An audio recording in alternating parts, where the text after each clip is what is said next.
దేశంలో సార్వత్రిక ఎన్నికల రిజల్ట్స్ వచ్చిన రోజే అంటే జూన్ 4th రోజునే ఇంకొక రిజల్ట్ వచ్చింది. ఆ రిజల్ట్ ఇప్పుడు దేశాన్నే కుదిపేస్తుంది. అదే NEET exam result. NEET exam result యాక్చువల్‌గా జూన్ 14థ్ రావాలి. కానీ 10 రోజుల ముందు దేశమంతా కూడా చాలా బిజీగా గడుపుతున్న సమయంలో ఈ రిజల్ట్ సడెన్‌గా రిలీజ్ అయిపోవడంతో చాలా మందిలో అనుమానాలు రేకెత్తాయి.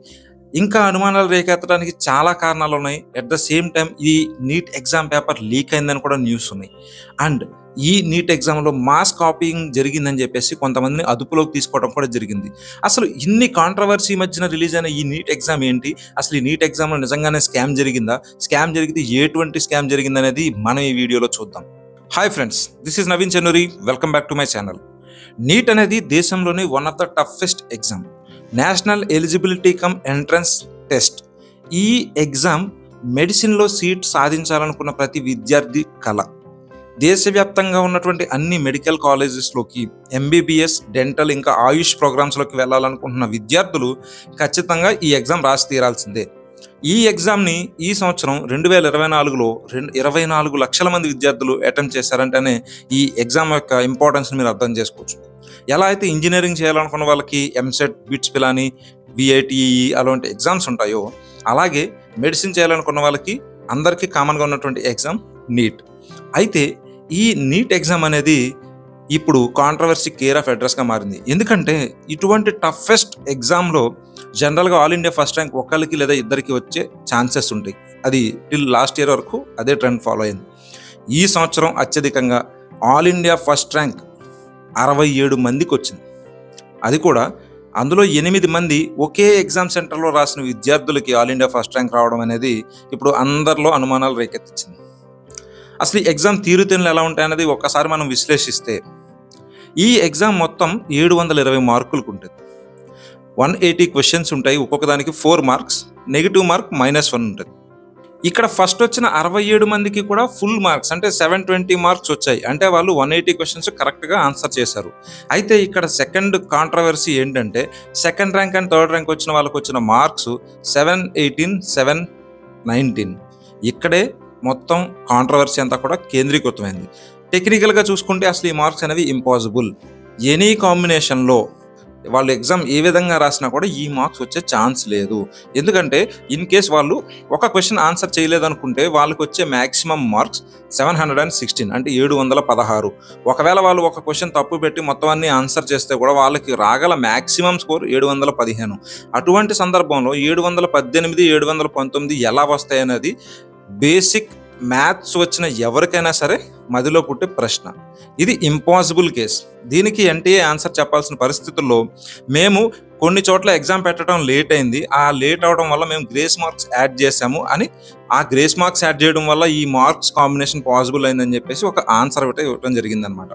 అయితే ఈ గ్రేస్ మార్క్స్ వెనకాల ఇంకొక కాంట్రవర్సీ సరౌండ్ చేసింది. అదేంటి అంటే అసలు ఈ గ్రేస్ మార్క్స్ ఏ సెంటర్స్లో యాడ్ చేశారు, ఎంత యాడ్ చేశారు అనేది కొంతమంది అనలైజ్ చేస్తే అసలు ఫస్ట్ ఆఫ్ ఆల్ ఎగ్జామ్ లేట్గా స్టార్ట్ అవడం అనేది ఒక బ్లండర్. సెకండ్, ఆ బ్లండర్ని కవరప్ చేయడానికి గ్రేస్ మార్క్స్ యాడ్ చేయడం అనేది సెకండ్ బ్లండర్. బిగ్గెస్ట్ బ్లండర్ ఏంటంటే ఎన్ని మార్క్స్ యాడ్ చేశారు అనేది. కొన్ని సందర్భాల్లో 60 నుంచి 100 మార్కులు యాడ్ చేసినట్టుగా కూడా మనకి ఇన్ఫర్మేషన్ తెలుస్తుంది. అయితే ఇటువంటి టఫెస్ట్ ఎగ్జామ్స్లో 60 నుంచి 100 మార్క్స్ యాడ్ చేయడం అనేది చాలామంది విద్యార్థులకి దగా చేయడమే. ఎందుకంటే నిజంగా కష్టపడి చదివి ఎగ్జామ్ రాసిన విద్యార్థి దీనివల్ల ఖచ్చితంగా లాస్ అవుతాడు. రిధిమా రావు అనే అమ్మాయి 648 మార్కులు స్కోర్ చేసింది. 720కి 648 అంటే చాలా మంచి స్కోర్. లాస్ట్ ఇయర్ ర్యాంక్స్ ప్రకారం అయితే ఈ అమ్మాయికి ఎయిమ్స్లో సీట్ వచ్చే ఛాన్సెస్ ఉన్నాయి. కానీ ఇప్పుడు ఈ గ్రేస్ మార్కింగ్ విధానం, ఈ కాంట్రవర్సీ నడుమ తనకు వచ్చిన ర్యాంక్ 31,023. తనకి ఎయిమ్స్లో వచ్చే ఛాన్స్ లేదు. ఇలాంటి రిధిమారావులు ఎంతోమంది, 24 లక్షల విద్యార్థుల్లో ఇటువంటి వ్యక్తులు చాలామంది నష్టపోయారు కేవలం ఈ గ్రేస్ మార్కింగ్ విధానం వల్ల. దానికి తోడు ఈ ఎగ్జామ్ స్టార్ట్ అవ్వక ముందే బీహార్లో ఎగ్జామ్ పేపర్ లీక్ అయిన న్యూస్ అయితే పేపర్లో వచ్చింది. దాంట్లో కొంతమందిని అరెస్ట్ కూడా చేయడం జరిగింది. బ్రోకర్స్ని అరెస్ట్ చేయడంతో వాళ్ళు ఒక్కొక్క విద్యార్థి దగ్గర నుంచి 30 నుంచి 50 లక్షలు వసూలు చేసినట్టుగా అయితే సమాచారం అందింది. ఇది ఎగ్జామ్ స్టార్ట్ అవ్వకముందే. అయితే గుజరాత్లో ఇంకొక స్కామ్ బయటపడింది. అదే ఎగ్జామ్లో ఫ్రాడ్ చేయడానికి. పరశురామ్ అనేటువంటి foreign institute owner Tushar Bhat అనే టీచర్ సహాయంతో విద్యార్థుల నుంచి 10 లక్షల దగ్గరికి తీసుకొని వాళ్ళకి ఎగ్జామ్స్‌లో ఫ్రాడ్ చేయడానికి హెల్ప్ చేస్తామని చెప్పేసి స్కామ్ చేయడం కూడా గుజరాత్‌లో వెలుగు చూసింది. వాళ్ళందరినీ కూడా పోలీసులు అదుపులోకి తీసుకున్నారు. ఇన్ని కాంట్రోవర్సీల నడుమ ఈ నీట్ ఎగ్జామ్‌ని ఖచ్చితంగా నీట్ పెట్టాలని చెప్పేసి విద్యార్థులైతే బలంగా ప్రొటెస్ట్ చేస్తున్నారు.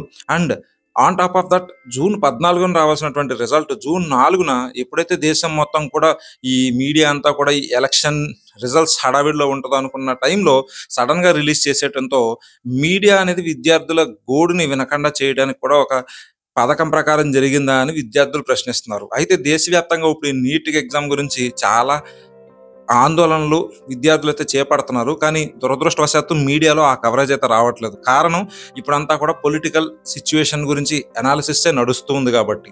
ఏది ఏమైనప్పటికీ నీట్ లాంటి ఎగ్జామ్‌ని చాలా నీట్‌గా, ట్రాన్స్‌పరెంట్‌గా కండక్ట్ చేయాల్సినటువంటి ఎన్‌టీఏ ఇలాంటి నిర్లక్ష్య వైఖరిని అవలంబించి ఎగ్జామ్ లేట్‌గా స్టార్ట్ అవ్వడం, పేపర్ లీకేజ్ న్యూస్ రావడం, ఫ్రాడ్ జరుగుతున్నట్టు న్యూస్ రావడం, గ్రేస్ మార్క్స్ యాడ్ చేసే అందరినీ కన్‌ఫ్యూజ్డ్ స్టేట్‌లో పెట్టడం. At the same time on top of this ఇప్పుడు ఈ 67 మంది ఎవరైతే ఫస్ట్ ర్యాంక్ వచ్చారో వీళ్ళకి ఆర్డర్ ఇవ్వాలి. ఎవరు ఫస్ట్ ప్రిఫరెన్స్ ఉంటది, సెకండ్ ప్రిఫరెన్స్ ఉంటది అనే దానికి. అయితే దాంట్లో జనరల్‌గా సబ్జెక్ట్ వైజ్ మార్క్స్‌ని చూస్తారు. కాకపోతే లాస్ట్‌లో ఒక క్లాజ్ యాడ్ చేశారు. ఏంటంటే అందరికీ అన్నీ ఈక్వల్ వచ్చేస్తే ఎవరైతే ఫస్ట్ అప్లికేషన్ పెట్టుంటారో వాళ్ళకి ఫస్ట్ ప్రిఫరెన్స్ వస్తది అన్నట్టుగా అదొక కాంట్రోవర్షియల్ థింగ్ అయింది. ఎందుకంటే వీళ్ళందరికీ పర్సెంటైల్‌లో ఇప్పుడు పిలుస్తున్నారనమాట. అది కూడా కాంట్రోవర్సీకి కేర్ ఆఫ్ అడ్రస్ అవుతుంది. ఏదేమైనప్పటికీ ఇన్ని కాంట్రోవర్షియల్ నడుమ నీట్ ఎగ్జామ్ అనేది 2024 సంవత్సరంలో చాలా సంచలనమే క్రియేట్ చేసింది. ఈ స్కామ్ గురించి కంప్లీట్ ఆధారాలు ఎక్కడ లేకపోయినా కూడా విద్యార్థి లోకంలో మాత్రం ఖచ్చితంగా చాలా ఆందోళన అయితే ఉంది. ఎందుకంటే ఇది విద్యార్థుల జీవితాలతో చెలగాటం ఆడింది ఎన్‌టీఏ అనేది ప్రతి విద్యార్థి యొక్క ఘోష. ఇప్పుడు చూస్తే రోడ్డు మీద మెడిసిన్ చదవాలనుకున్న ప్రతి విద్యార్థి కూడా ఆందోళన చేపడుతున్నాడు. నీట్ ఎగ్జామ్‌ని రీనీట్ ఎగ్జామ్ పెట్టాలని చెప్పేసి వాళ్ళు ట్విట్టర్‌లో అయితే ట్రెండింగ్ చేస్తున్నారు. సుప్రీంకోర్టులో కూడా పిల్స్ ఫైల్ అయ్యాయి. అయితే సుప్రీంకోర్టు ప్రస్తుతానికి ఈ ప్రాసెస్‌ని హాల్ట్ చేయకుండా ఇన్వెస్టిగేషన్‌ని ఫర్దర్ చేయమని చెప్పి ఆర్డర్స్ ఇవ్వడం జరిగింది. కాకపోతే విద్యార్థి లోకానికి న్యాయం జరగాలని చెప్పేసి మనలాంటి వాళ్ళంతా కూడా గొంతెత్తాల్సిన సందర్భం ఇది.